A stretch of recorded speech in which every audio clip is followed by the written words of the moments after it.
ट्रान्झिस्टरला एकूण टर्मिनल्स किती आहेत माहिती आहे? किती? 3. बरोबर. एक होतं इमिटर, दुसरं होतं बेस, तिसरं होतं कलेक्टर. ओके, असे 3 टर्मिनल्स आहेत. आता या 3 टर्मिनल्स पैकी कोणतं तरी एक टर्मिनल इनपुट, कोणतं तरी एक टर्मिनल आउटपुट आणि कोणतं एक टर्मिनल इनपुट साठी घेऊ शकतो आपण. म्हणजे कॉमन इनपुट आणि आउटपुट. कुठलंही इलेक्ट्रॉनिक सर्किट जर आपण पाहायचं म्हटलं तर ते घ्यायचं म्हटलं तर की इथं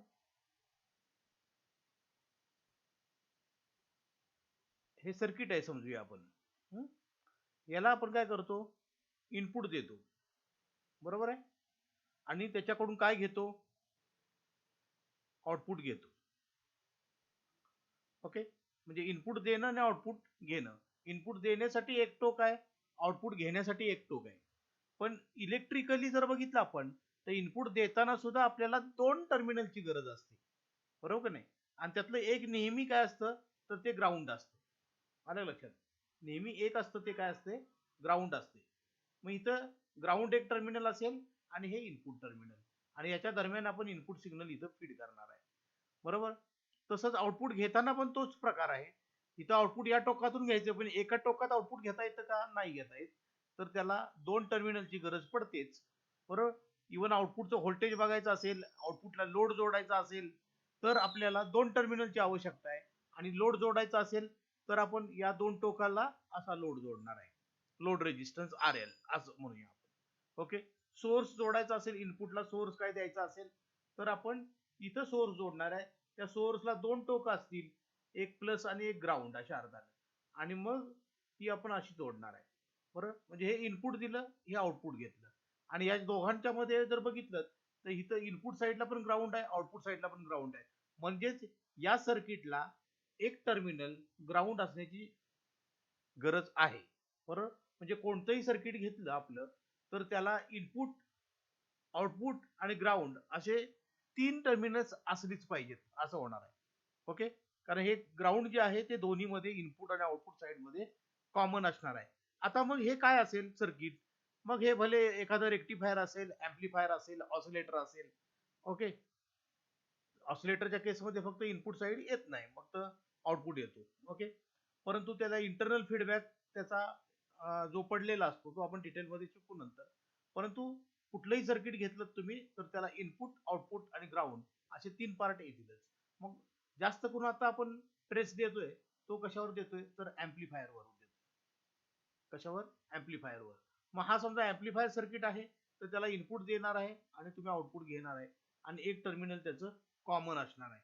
आता इथं योगायोगानं ट्रान्झिस्टर जर बघितलं आपण तर याला 3 टर्मिनल्स आहेत आणि त्याचा आपण तशा पद्धतीनं वापर करू शकतोय. बरोबर. तर याच्यामध्ये काय करता येणार आहे आपल्याला की हा जर घेतला आपण ट्रान्झिस्टर तर त्याच्यामध्ये एक टर्मिनल बेस कॉमन घेऊ शकतो, एक टर्मिनल इनपुटला देऊ शकतो. ओके. आणि एक टर्मिनल आउटपुटला घेऊ शकतो. ओके. म्हणजे इथं इमिटर इनपुट झाला, बेस कॉमन झाला, आणि कलेक्टर काय झाला? आउटपुट झाला. म्हणजे अशा पद्धतीनं पण आपण कनेक्शन करू शकणार आहे. ओके. तर या प्रकारच्या कनेक्शनला म्हणजे जिथं बेस हा कॉमन पडला तर याला म्हणणार आहे आपण कॉमन बेस कनेक्शन.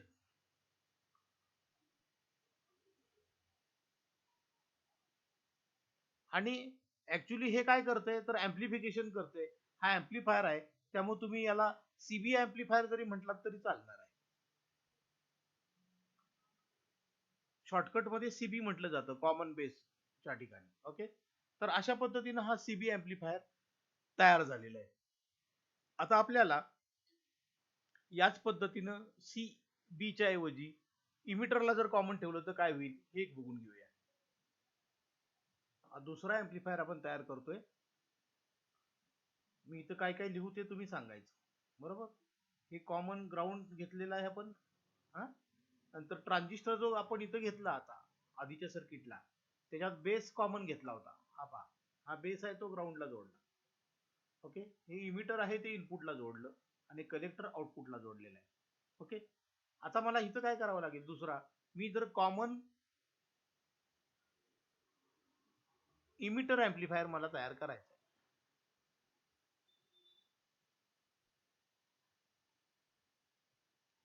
तर तुमच्या लक्षात आलं असेल की याचा इमिटर काय करावा लागणार आहे, आपल्याला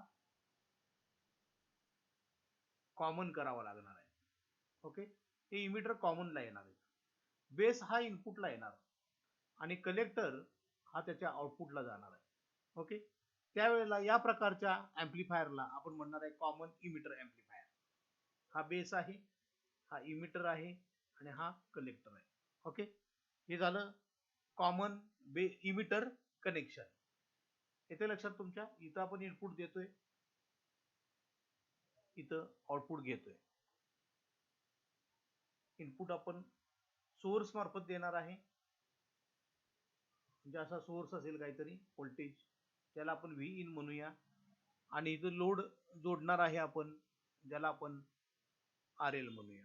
ओके, अशा पद्धतीनं हे कॉमन इमिटर ऍम्प्लिफायर सर्किट असेल. ओके, आता तिसरं सर्किट जे आहे ज्याला आपण म्हणणार आहे कॉमन कलेक्टर ऍम्प्लिफायर.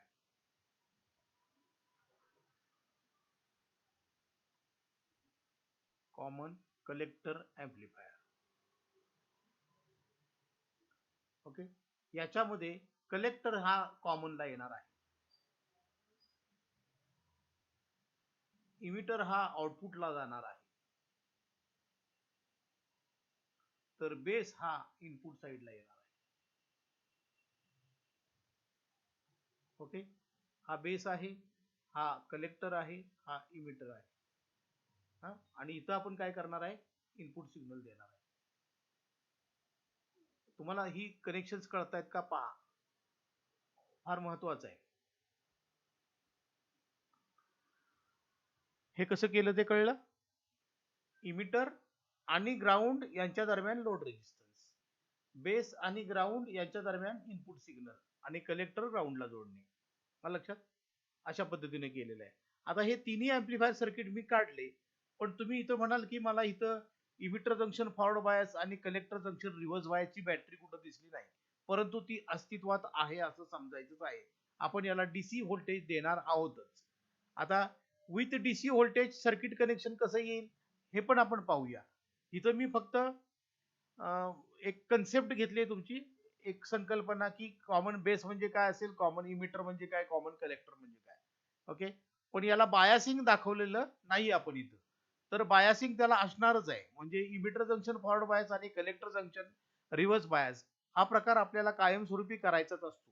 आणि ते असताना सर्किट डायग्राम कसं येतं हा आपण नंतर भाग बघूया, पण पहिल्यांदा आपण याच्यातला हा भाग समजून घेऊया की हा इमिटर जंक्शन फॉरवर्ड बायस आहेच, कलेक्टर रिव्हर्स बायस आहेच असं आपण मानून याच्यामध्ये याचे गुणधर्म काय काय होतात ते पाहिजे. आता गुणधर्म इन द सेन्स तुम्ही या तीन ऍम्प्लिफायरची तुलना कशी करायची ती पहा, की प्रत्येकाबद्दल आपल्याला काय लिहायचंय, तर प्रत्येकाचं इमिटर टोक इनपुट टोक कोणता आहे ते पाहिजे, आउटपुट कोणता आहे ते पाहिजे, कॉमन कोणता आहे ते पाहिजे, इनपुटचा करंट कोणता तो तुम्हाला माहिती पाहिजे, आउटपुटचा करंट कोणता तो तुम्हाला माहिती पाहिजे.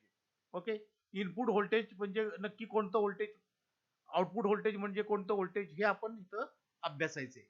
आणि या गोष्टी तुम्हाला कळल्या की नंतर आपण त्यांची तुलना करू, इनपुट व्होल्टेज आउटपुट व्होल्टेज. परत आपण पुढच्या स्टेपला जाऊ की व्होल्टेज गेन, करंट गेन, लक्षात, आणि पॉवर गेन, आणि मग या तिघांची एकत्र तुलना करू. आणि ते तुलना केल्यानंतर मग आपण ठरवू की या तीन मध्ये कुणाला कुठं वापरायचे.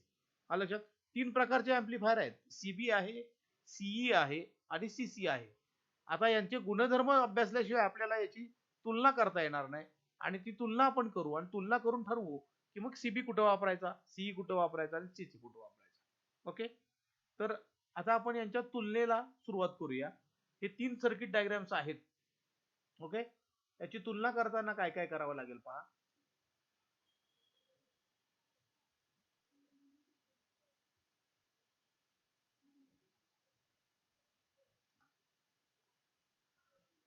इथं घेऊया आपण CB connection,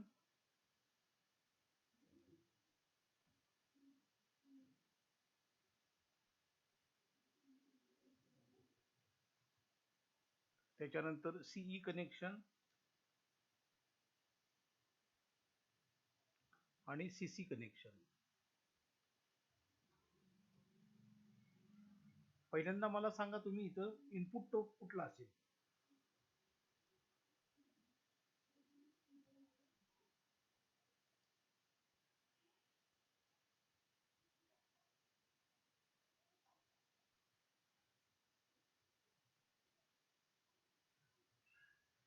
input terminal CB मध्ये कोणतं असेल सांगता येईल तुम्हाला? सीबी कनेक्शन हे बघा, सीबी दिसते का? हे सीबी. इनपुट टोक कोणता आहे? इमिटर. इमिटर. हा, लक्षात. मग इथं आपल्याला इमिटर लिहूया. याच्यामध्ये सीई मध्ये कोणता असेल? सीई, हे सीई आहे, बेस. ओके, बेस घेतलं. आणि सीसी मध्ये कोणतं आहे बघा? हे सीसी मध्ये पण बेसच आहे.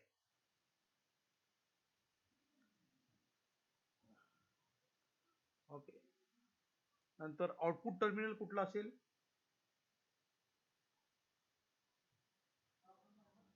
आउटपुट टर्मिनल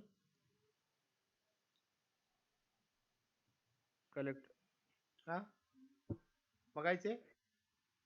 हे बघा, सीबी मध्ये आउटपुट कलेक्टर. करेक्ट. याच्यामध्ये पण कलेक्टर आहे आणि याच्यामध्ये इमिटर आहे. बरोबर, इथं कलेक्टर, याच्यामध्ये पण कलेक्टरच आहे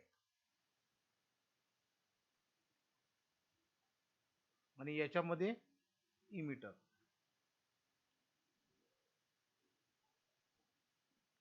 कॉमन टोक कोणतं आहे? माझ्याबरोबर तुम्ही लिहून घेतलं तरी चालणार आहे तुम्हाला. हे टेबल आपण परीक्षेला याच्यावर विचारू शकतो, तुलना करा म्हणून. याच्यामध्ये इथं बेस घेतला आपण, इनपुट टर्मिनल. याच्यामध्ये कॉमन काय असणार आहे? इमिटर. आणि याच्यामध्ये असणार आहे कलेक्टर.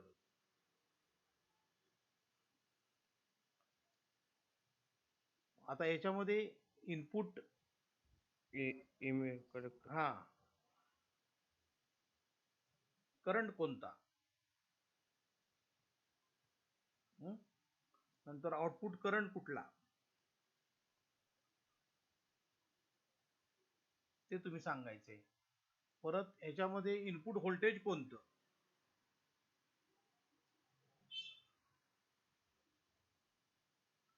आउटपुट व्होल्टेज कोणतं. तुम्ही आकृती काढली असतील तर तुम्ही पटापट सांगू शकाल.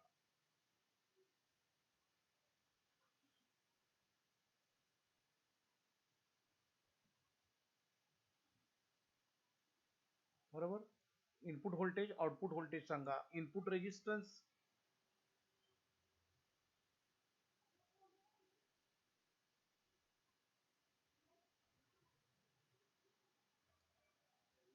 Output resistance.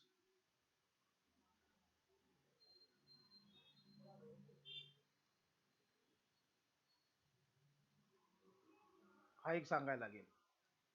बरोबर. त्याच्यानंतर तुलना कशी करणार आहे आपण ती पहा. व्होल्टेज गेन,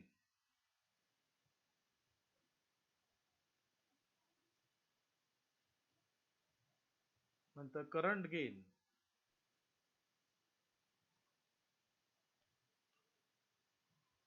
आणि तिसरी जी आहे ती पॉवर गेन.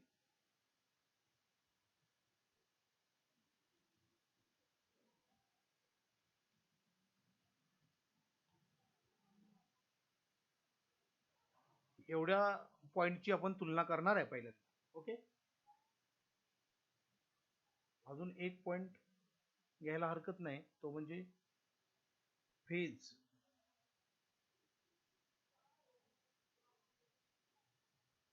कशातली? तर इनपुट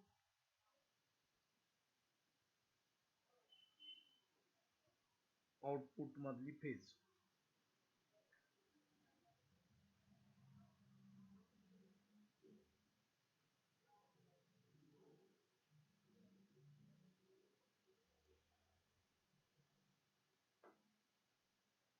एवढे पॉइंट्स तुम्ही आता मला सांगायचे बघून, आकृत्या बघून. इनपुट करंट कुठला असणार आहे? इनपुट हे बघा ह्या सीई मध्ये कुठलं घेतलंय, सीबी मध्ये सीबी कनेक्शन आहे. इनपुटचं टोक इमिटरचं आहे म्हटल्यानंतर इनपुटचा करंट कुठला असणार आहे? इमिटर करंटच असणार आहे, बरोबर आहे.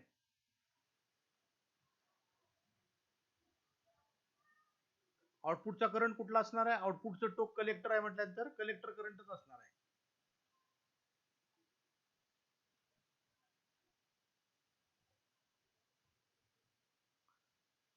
इथं पण तेच लिहून घ्या आता. कॉमन इमिटर मध्ये काय असणार आहे?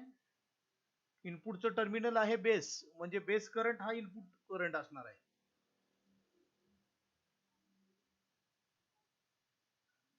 आउटपुट करंट कुठला असणार आहे? Collector current.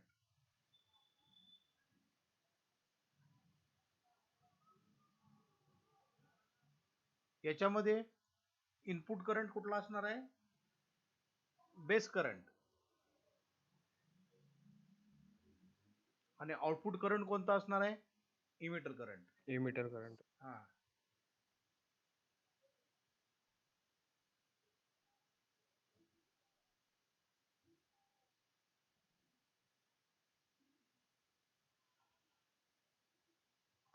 इथपर्यंत कळले हे पॉइंट्स, बरोबर?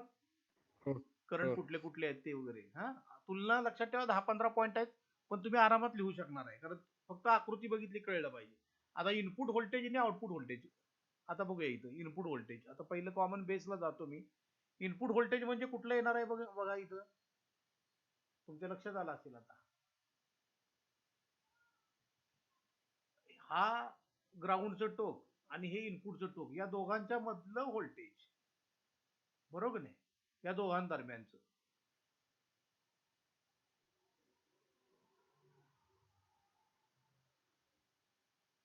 म्हणजे हे आहे बेस, हे आहे इमिटर, म्हणजे व्हीबीई. ओके, व्हीबीई हे इनपुट व्होल्टेज झालं. आणि या बाजूचं व्होल्टेज म्हणजे हे बेस आणि कलेक्टर यांच्या दरम्यानचं, म्हणजे कुठलं आलं व्होल्टेज सांगा मला. त्याला लेबल कसं करायचं? व्हीसीबी. ओके, व्ही सी आणि बी.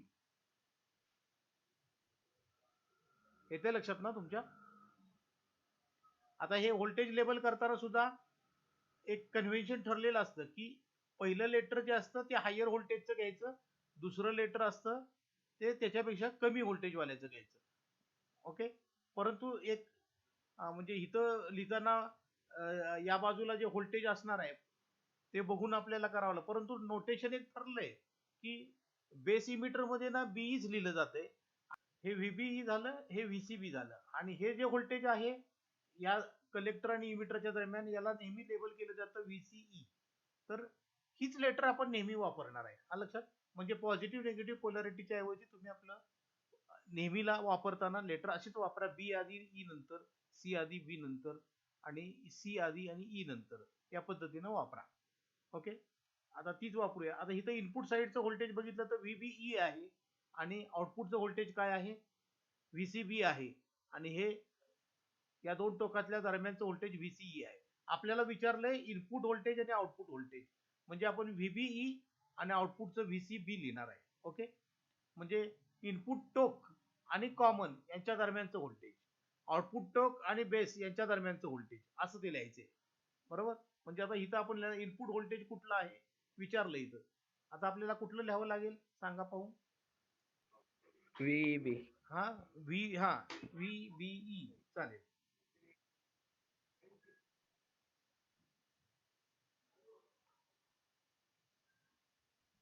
व्हीबीई, बरोबर. आणि हे कुठलं येणार आहे सांगा इथलं? व्हीसीबी.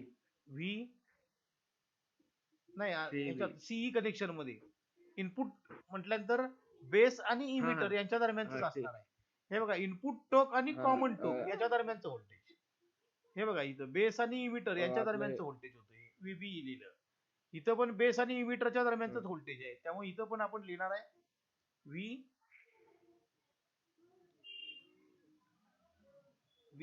याच. आणि याचं आउटपुट तुम्ही म्हणत असाल तर ते मी लिहीन आउटपुट, म्हणजे आउटपुट टोक आणि कॉमन यांचं, म्हणजे व्हीसीबी लिहायला लागेल मला. V C B. ओके, कळलंय हे तुम्हाला? हे कळलं का? आउटपुट आणि कॉमन यांच्या दरम्यानचं.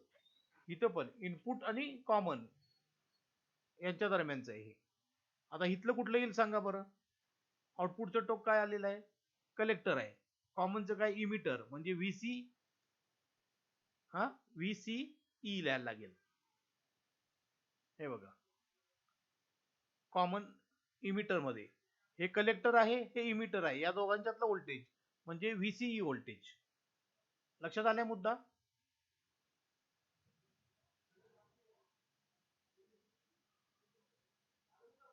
हे व्होल्टेज या दोन टोकांचं इथलं व्हीसीई हे आउटपुट व्होल्टेज येणार आहे, आणि हे जे आहे व्हीबीई हे इनपुट व्होल्टेज येणार आहे. इथं हे इनपुट, हे आउटपुट. ओके, लिहून टाकूया आपण. इथं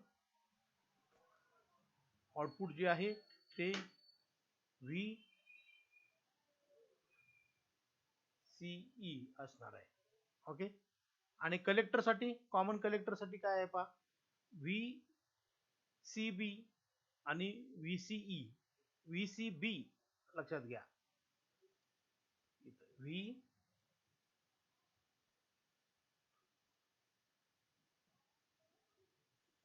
आणि इथं घेऊया व्ही सीई. ओके, कळलं ना? हे voltages, input voltage, output voltage मी लिहिलेली, कळली का? हो. हा, ओके. आता इनपुटचा रेजिस्टन्स आणि आउटपुटचा रेजिस्टन्स आपल्याला चेक करायचा आहे. पहिलं मी घेतो ही कॉमन बेस. कॉमन बेस मध्ये जर पाहिलं तुम्ही तर इनपुट व्होल्टेज कुठला आहे? व्हीबी. रेजिस्टन्स म्हणजे काय? हा पहिल्यांदा भाग समजून घ्या.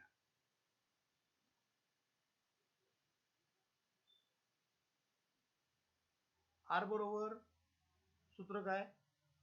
V upon I. बरोबर आहे, ओहमचा नियम. आता व्ही काय आहे? इथं इनपुट साइडला व्हीबीई डिवायडेड बाय आय काय आहे? आयई. हा लक्षात, हा येणार आहे इनपुट रेजिस्टन्स. हा, आणि हा भाग विचार केला तर हा फॉरवर्ड बायस केलेला आहे, त्यामुळे हा रेजिस्टन्स लो असतो. हा तुमचा रिमार्क झाला. लक्षात, व्हीबी अपॉन आयई हा रेजिस्टन्स लिहायचा आहे, आणि तो लो असतो असं आपण रिमार्क लिहायचा आहे. आउटपुट साइडला जर बघितलं तर आउटपुट व्होल्टेज काय आहे? बरोबर आहे. आता हा आर आउट करायचा आहे, हा आर इन होता समजूया. हा, आता आर आउटपुट बघायचं असेल तर कसा बघणार तुम्ही? हे आउटपुट व्होल्टेज व्हीसीबी आणि हा आउटपुटचा करंट कलेक्टर आयसी. अलग लक्षात. आता हा भाग रिव्हर्स बायसच आहे, त्यामुळे सरळ सरळ सांगून टाका की हा रेजिस्टन्स हाय असणार आहे. हो की नाही? आणि दुसरा भाग असा पण तुम्ही म्हणू शकता की हे व्हीसीबी म्हणजे रिव्हर्स बायस करायला आपण जास्त व्होल्टेज देतोय, पण नंतर वरचा भाग जास्त आहे, आणि त्यामुळं इमिटरच्या तुलनेमध्ये कलेक्टर करंट कमी आहे, आणि इथं फॉरवर्डचं व्होल्टेज कमी आहे, आणि हा करंट लार्ज आहे म्हणून हा रेजिस्टन्स लो येतो. आणि इथं आउटपुटचं हे व्होल्टेज जास्त आहे, आणि हा करंट इनपुट पेक्षा कमी आहे, त्यामुळे हा भागाकार जो आहे तो हाय येणार आहे. त्यामुळे हा भाग इनपुटच्या बाबतीत तुम्ही सांगायचं झालं या सर्किटला, तर इनपुटचा रेजिस्टन्स लो आणि आउटपुटचा हाय, हा आपला रिमार्क असेल. ओके, इनपुट रेजिस्टन्स आपल्याला लिहायचं आहे. काय लिहूया इनपुट रेजिस्टन्स? इनपुट रेजिस्टन्स म्हणजे इनपुट व्होल्टेज भागिले इनपुट करंट. बरोबर नाही? हे इनपुट व्होल्टेज घेतलं आपण, भागिले कुठला करंट घेणार आहे? हा तुमचा इथं आहे तो इमिटर करंट म्हणजे I E.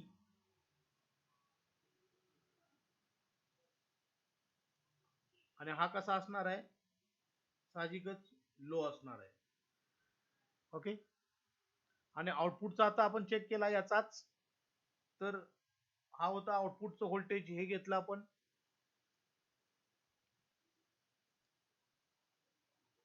Okay, आउटपुटचं voltage divided by आउटपुटचा करंट काय आहे इथं पहा, आउटपुट करंट IC,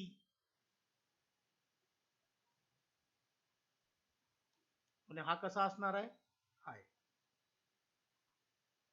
ओके, हा कळला भाग तुम्हाला.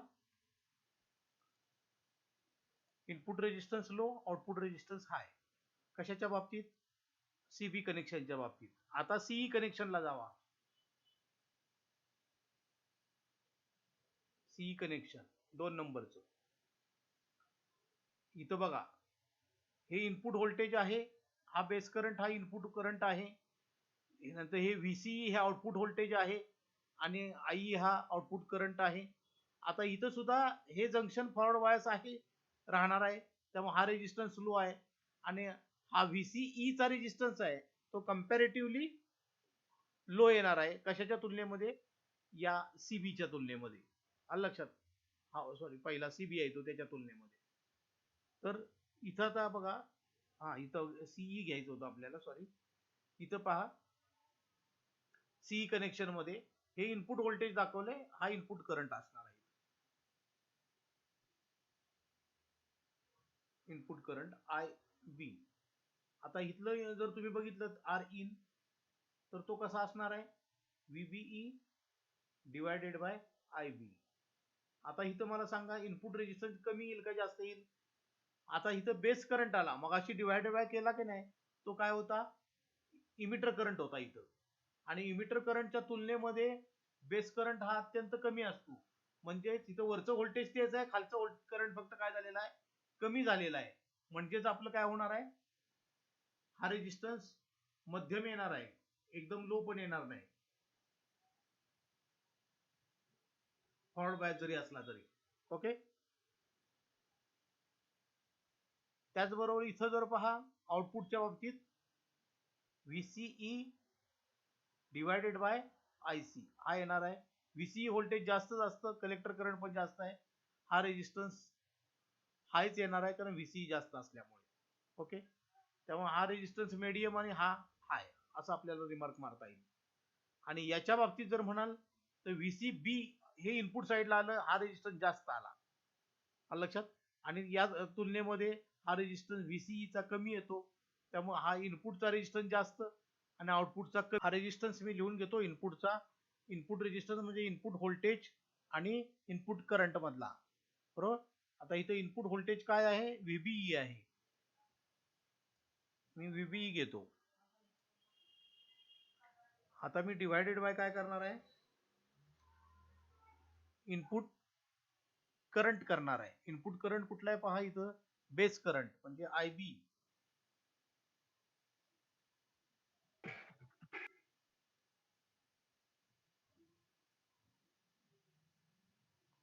ओके. आणि हा मी रिमार्क मारलाय मीडियम, म्हणजे हा लो आहे, पण ह्याच्यापेक्षा हा जरा जास्त येईल फक्त. पण फॉरवर्ड बायस असल्यामुळं तेवढा रेजिस्टन्स हा हाय पण राहणार नाही, म्हणून मी मीडियम लिहिलं त्याला. ओके, आता याच्या बाबतीत काय येणार, समजा इनपुट व्होल्टेज VCB हे आहे,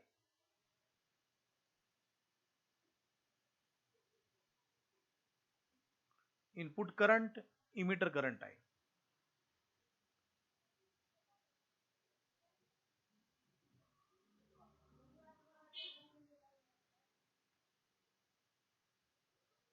ओके,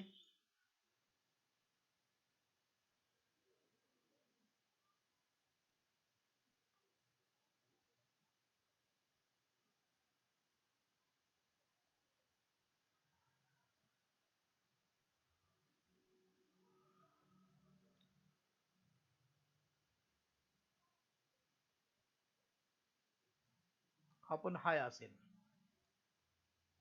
त्यानंतर आउटपुट साईडचं बघायचं आहे. आउटपुट व्होल्टेज कुठलं घेतलं आपण, आउटपुट व्होल्टेज VCE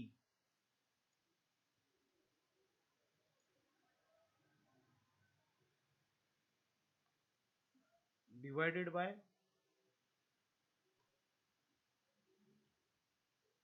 आउटपुटचा करंट म्हणजे कलेक्टर करंट म्हणजे IC,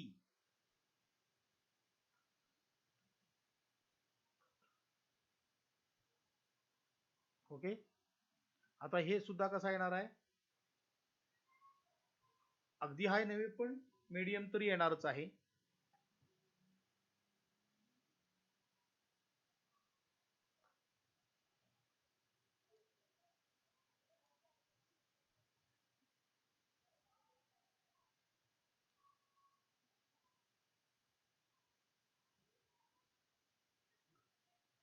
या आउटपुट रेजिस्टन्स हाय जो लिहिलाय त्याच्यापेक्षा हा कसा असणार आहे, कमी असणार आहे, एवढंच.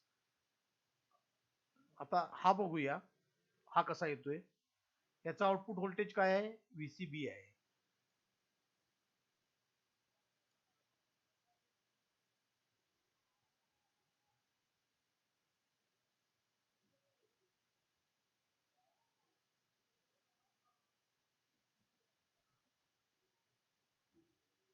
त्याला भागिले आउटपुटचा करंट काय लिहायला पाहिजे आपल्याला, इमिटर करंट.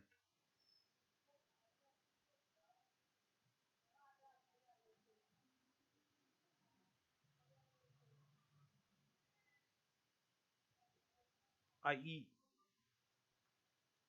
आता हे कसं असणार आहे, हा कम्पॅरेटिव्हली लो आहे खरं तर, हा लो येतो. आपल्याला हे लक्षात ठेवायचंय की सीबी कनेक्शन मध्ये हा रेजिस्टन्स लो आहे, हा हाय आहे. सी कनेक्शन हा मीडियम आहे, हा पण हाय किंवा मीडियम.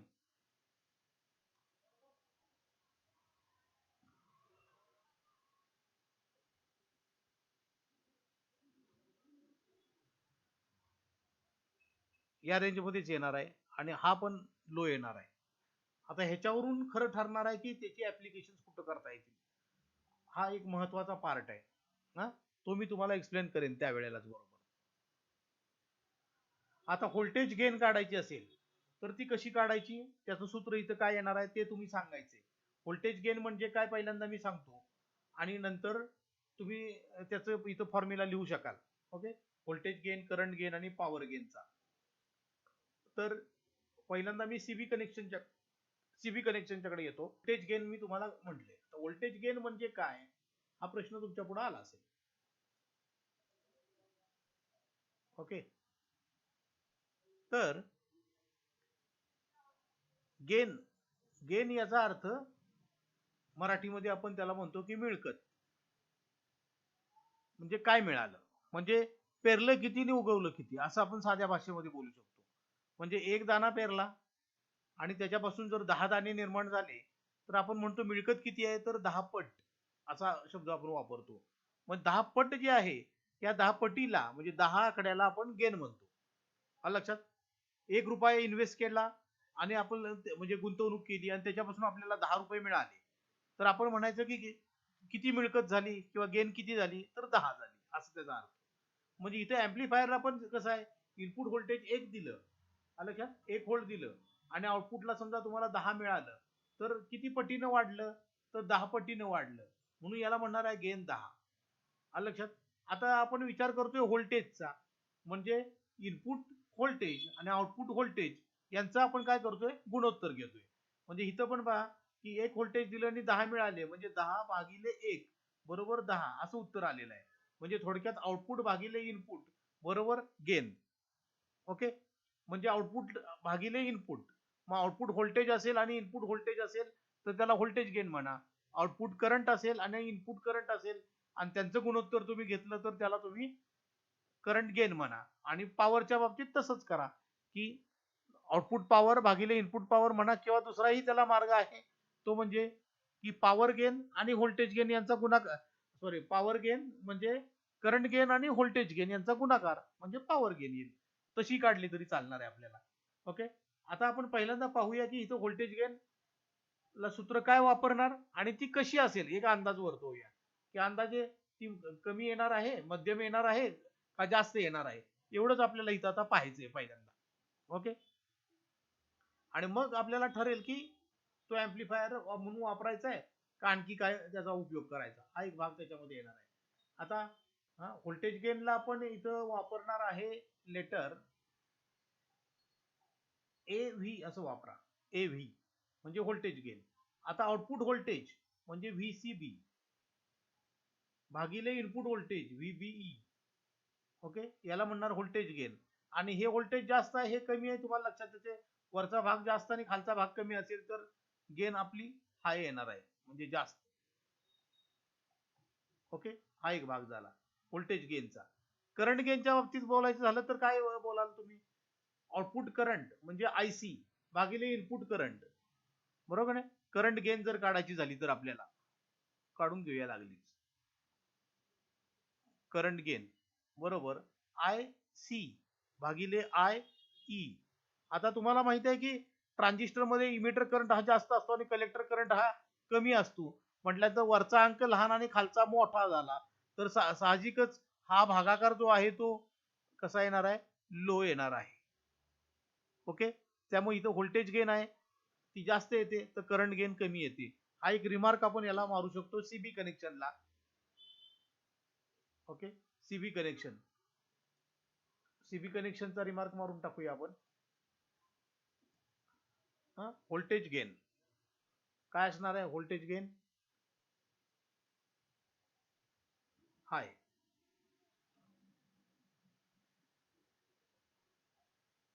व्होल्टेज गेन हाय आणि करंट गेन लो. आता सूत्र जरी पाहिजे असेल तरी तुम्ही लिहू शकताय IC अपॉन काय आलं होतं?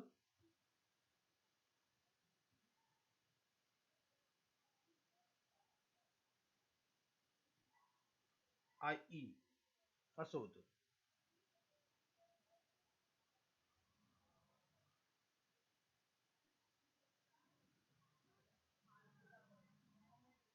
नंतर व्होल्टेज गेनच्या बाबतीत काय म्हणाल येतं? VCB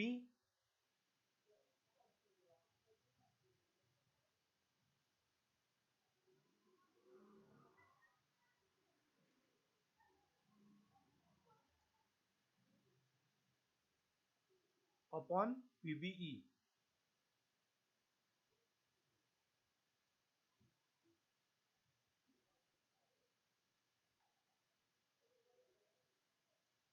आणि त्यामुळं ही गेन जास्त येणार आहे. आता दुसरं कनेक्शन घेऊया, CE connection. Output voltage VCE, input voltage VBE. हे व्होल्टेज जास्त आहे, हे व्होल्टेज कमी आहे, व्होल्टेज गेन जास्तच येणार आहे. करंटच्या बाबतीत बघाल तर कलेक्टर करंट हा आउटपुट करंट आहे आणि बेस करंट इनपुट आहे. आपल्याला माहिती आहे की बेस करंट हा अतिशय कमी असतो आणि कलेक्टर करंट जास्त असतो. याचा अर्थ यांचा भागाकार जास्त येणार आहे, म्हणजे करंट गेन जास्त येणार आहे. ओके, पहिल्यांदा मी व्होल्टेज गेन मांडून घेतो. व्होल्टेज गेन बरोबर VCE भागिले VBE. इथं हे व्होल्टेज जास्त असतं, हे कमी असतं, आपल्याला माहितच आहे. फॉरवर्ड बायचं हे व्होल्टेज कमी असतं म्हणून.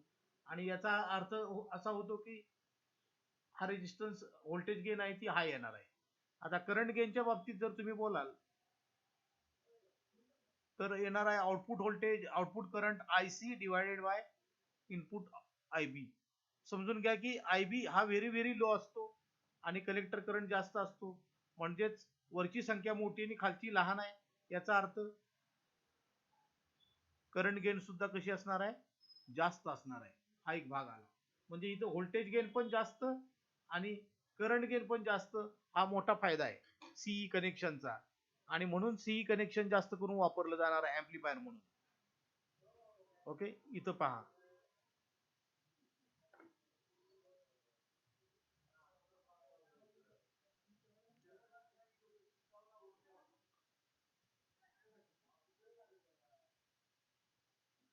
Voltage gain, output voltage divided by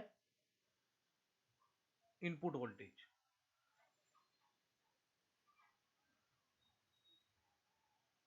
input voltage आहे VBE.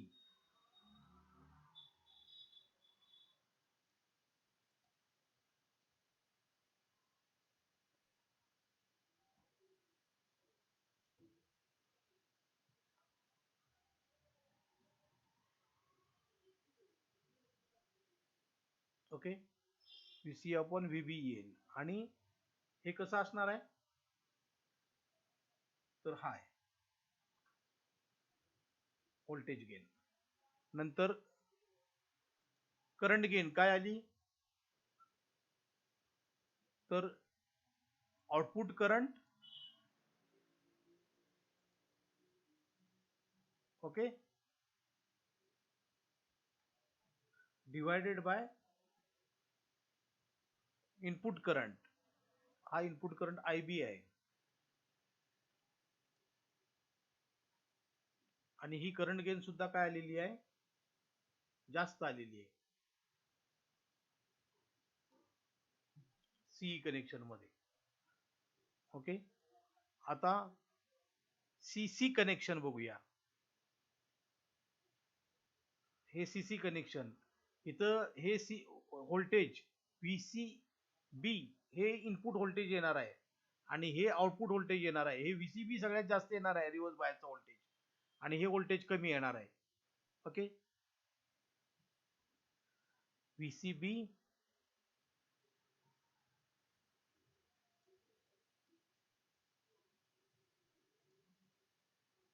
Divided by VCE.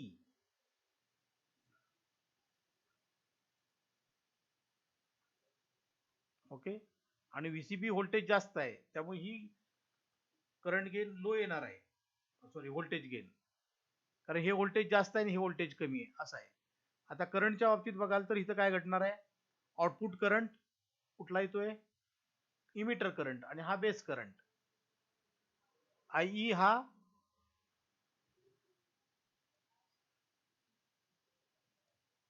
Output current आहे आणि आपण काय करणार आहे, त्याला भागिले इनपुट करंट IB करायचं आहे.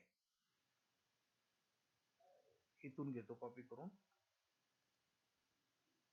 ओके, आता इनपुट इमिटर करंट तुम्हाला माहिती आहे नेहमी जास्त असतो, बेस करंट कमीच येतो. त्यामुळं वरची संख्या मोठी खालची लहान म्हटल्यानंतर इथं काय येणार आहे, संख्या हायच येणार आहे. ओके,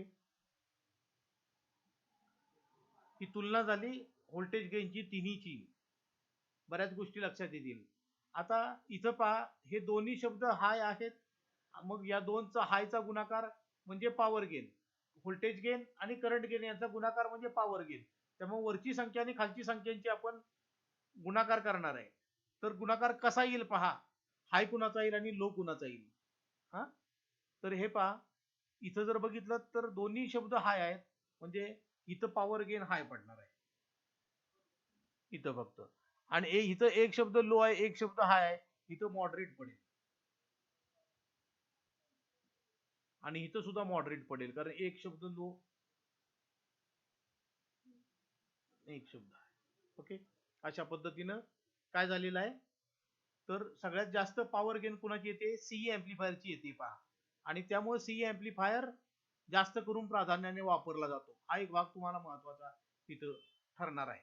ओके, आता त्यानंतर बघूया की इनपुट आणि आउटपुट जे करंट आहेत, तर या करंट मध्ये फेज डिफरन्स आहे का नाही, म्हणजे इनपुट करंटची दिशा आणि आउटपुट करंटची दिशा समान येते का, त्याच्यामध्ये फेज डिफरन्स 180 अंशाचा येतोय का, हे आपल्याला चेक करायचे. तर हे आकृतीवरूनच चेक करता येईल थोडं. इथं बघूया, आता इथं जर बघितलं तर हा इमिटर करंट दाखवलेला आहे, हा इनपुट करंट दाखवलाय. याची दिशा कशी आहे पहा, ही नका कन्सिडर करू. ऍक्च्युली DC बायसिंग दिल्यानंतर करंट जो फ्लो होणार आहे तो या इमिटरच्या दिशेनं जास्त करून येणार आहे. आलं लक्षात. आता इमिटरच्या दिशेनं जाऊन आपण काय करूया, थोडस लक्षात घेऊया.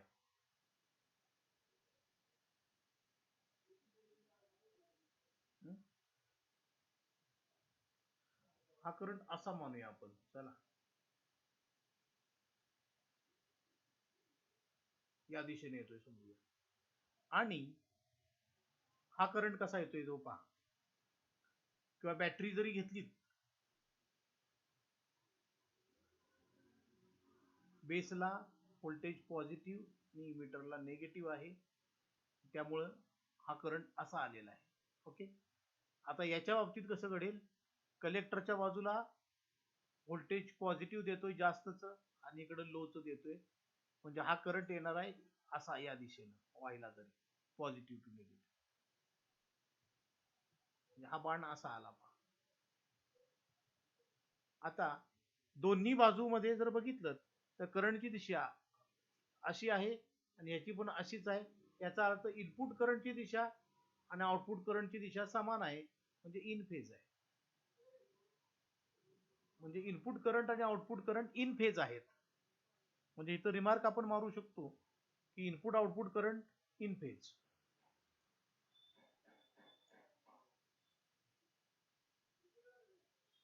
एकाच दिशेने थोडक्यात अगदी म्हणायचं म्हटलं तर. इन फेज हा इंग्रजी शब्द झाला. आपण इन फेज म्हणू शकतो किंवा दुसरा शब्द तुम्हाला झिरो फेज डिफरन्स असं म्हटलं तरी चालेल. ओके, आता दुसरी केस बघूया. सीई मध्ये, सीई एम्प्लिफायर मध्ये बॅटरी कशी जोडली जाते हे मी तुम्हाला थोडक्यात सांगतो. की इथं बेस इमिटर जंक्शनला आपल्याला फॉरवर्ड बायस करायचे, याच्यासाठी ही बॅटरी जोडली. समजा 1 व्होल्टची बॅटरी जोडलेली आहे. तर दुसरी आपण म्हणतो की बेस आणि कलेक्टर हे जंक्शन रिव्हर्स बायस करायचे, त्याच्यासाठी आपल्याला बॅटरी जोडायची. ओके, परंतु प्रत्यक्षात तर बॅटरी कलेक्टर आणि इमिटर मध्ये जोडली जाते. असं का केलं जातं, तर इथं लक्षात येईल तुमच्या की हे समजा 9 व्होल्टची बॅटरी इथं जोडली, याचा अर्थ कलेक्टर +9 व्होल्टला पोहोचला. ओके, कलेक्टर पोहोचलेला आहे +9 व्होल्टला, आणि इथं बेस जर बघितला तर तो +1 व्होल्टला पोहोचलेला आहे. याचाच अर्थ कलेक्टर आणि बेस यांच्या दरम्यान +1 आणि +9 हे एवढं पोटेन्शियल डिफरन्स निर्माण झालेलं आहे 8 व्होल्टचं, बरोबर. आणि हे 8 व्होल्टचं पोटेन्शियल डिफरन्स या जंक्शनला रिव्हर्स बायस करत असतं. तर ही बॅटरी ऍक्च्युली जोडताना ही कलेक्टर आणि इमिटर इथं जोडली जाते, म्हणजे ऑटोमॅटिकली या बॅटरीच्या साह्यानंच इकडेही फॉरवर्ड बायसचा वापर केला जातो. ते आपल्याला बायसिंग सर्किट शिकताना लक्षात येईल. त्यामुळे इथे बॅटरी जोडताना कलेक्टर आणि इमिटर मध्ये जोडलेली दाखवतात, पण ऍक्च्युली ते हीच बॅटरी या कलेक्टर बेस जंक्शनला रिव्हर्स बायस करत असते. आता आपण पाहायचे महत्वाचं म्हणजे करंट डिरेक्शन, म्हणजे बॅटरीच्या पॉझिटिव्ह कडून जाणारा करंट जर असा विचार केला तर कन्व्हेन्शनल करंटची दिशा अशी येणार आहे, आणि याच्या बॅटरीच्या पॉझिटिव्ह कडून वाहणारी दिशा म्हटलं तर याची दिशा अशी येणार आहे. म्हणजे इथं जर पाहिलं तुम्ही तर दोन्ही करंटच्या दिशा ह्या कशा आलेल्या आहेत, इनपुट साईडचा करंट असा आला आणि आउटपुटचा असा आला. याचा अर्थ या दोन करंट मध्ये 180 अंशाची काय आहे, फेज शिफ्ट आहे. ओके, म्हणजेच आपल्याला म्हणावं लागेल की इनपुट आणि आउटपुट मध्ये 180 अंशाची फेज शिफ्ट आहे. आणि तिसरा जो आहे याच्यामध्ये हा फॉरवर्ड बायस केला आणि हा इमिटरचा करंट तुम्हाला दाखवलेला आहे. याच्यामध्ये पण असं घडतं की हे जे करंट आहेत त्यांची दिशा एकच येते. खरं तर बेसला पॉझिटिव्ह दिलं तर पॉझिटिव्ह कडून करंट वाहणार आहे असा येतो, हा इमिटरचा करंट असा येतो. दोन्ही जर दिशा बघितल्या तर इथं तुम्हाला एकाच दिशेला दिसते करंट. ओके, याचा अर्थ इथं पण फेज तफावत 0 आहे, म्हणजे हाच भाग येणार आहे.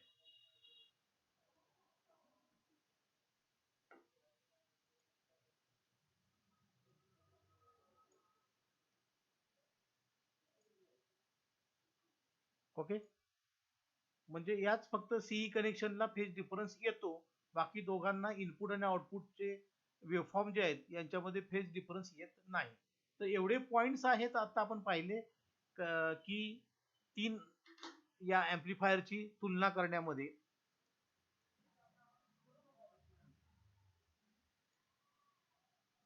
ओके, सीबी कनेक्शन आणि सीई कनेक्शन आणि सीसी कनेक्शन, तर हे आपण जवळजवळ 10 पॉइंट तरी पाहिलेले आहेत, आणि हे तुम्हाला कायमचे लक्षात ठेवावे लागणार आहेत. आणि प्रत्येक गोष्ट किंवा प्रत्येक पॉइंट आपण असा का आला याच्यावर आपण चर्चा केलेली आहे. आणि याच्यामध्ये एक गोष्ट दिसून आली तुम्हाला की पॉवर गेन जास्त ही सीई ऍम्प्लिफायरची आहे, त्यामुळे सीई ऍम्प्लिफायर आपण प्राधान्याने वापरणार आहे. ओके.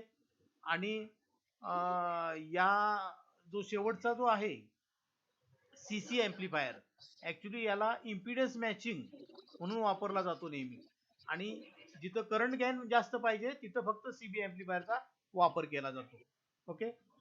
पण जिथं तुम्हाला पॉवर गेनची गरज आहे तिथं तुम्हाला सीई ऍम्प्लिफायरच वापरला जातो. त्यामुळे मेजॉरिटी ठिकाणी तुम्ही जर पाहाल तर सीई ऍम्प्लिफायर प्राधान्याने वापरला जातो. फक्त जिथं तुम्हाला इम्पिडन्स मॅचिंग, पुढच्या वेळेला मी तुम्हाला इम्पिडन्स मॅचिंग म्हणजे काय डिटेल्स मध्ये सांगणार आहे की इम्पिडन्स मॅचिंगचा काय फायदा होतो, आलं लक्षात. तर इम्पिडन्स मॅचिंग हा प्रकार जिथं जिथं येईल तिथं फक्त सीसी ऍम्प्लिफायर वापरला जातो. आणि सीसी ऍम्प्लिफायरलाच व्होल्टेज फॉलोअर हे एक दुसरं नाव आहे. आणि ते का दिलं वगैरे तेही आपल्याला हा जो बफर किंवा ज्याला दुसरं नाव बफर असं पण आहे सीसी ऍम्प्लिफायरला, तर त्याचा एक्सप्लेनेशन देताना मी तुम्हाला ते सर्व सांगेन. इथपर्यंत मला वाटतं सर्व पॉइंट तुम्हाला समजले असतील. आणि आपण नेहमी वापरणार आहे सीई ऍम्प्लिफायर. ओके. त्याच्या पुढे